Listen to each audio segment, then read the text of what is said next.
காவல்துறை எதுவுமே பண்ணல, அவர்களுடைய உறவினர்களும் இதுல பெரிய ஆர்வம் காட்டலையோ அப்படின்னு என்றதற்கு பல சோர்ஸ் இருக்கு. திமுக ஆட்சி முடிய போகுது.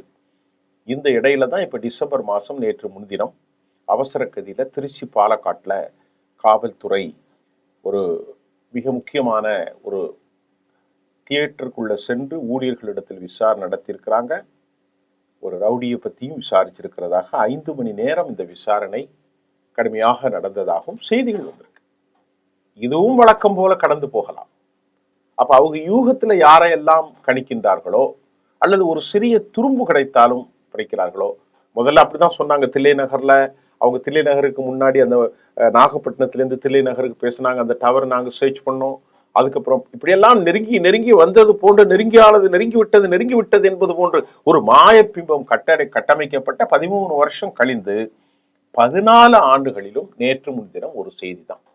இதுவும் 5 மணி நேரம் விசாரிச்சார். பாலக்காட்டுல ஒரு தியேட்டருக்குள்ள போனாங்க போலீஸ் டீம். அங்குள்ள ஊழியர்களை கிடுக்குப்படி விசாரணை நடந்துச்சா அல்லது என்ன இப்படி நடந்துச்சுன்றதான் தெரியாது.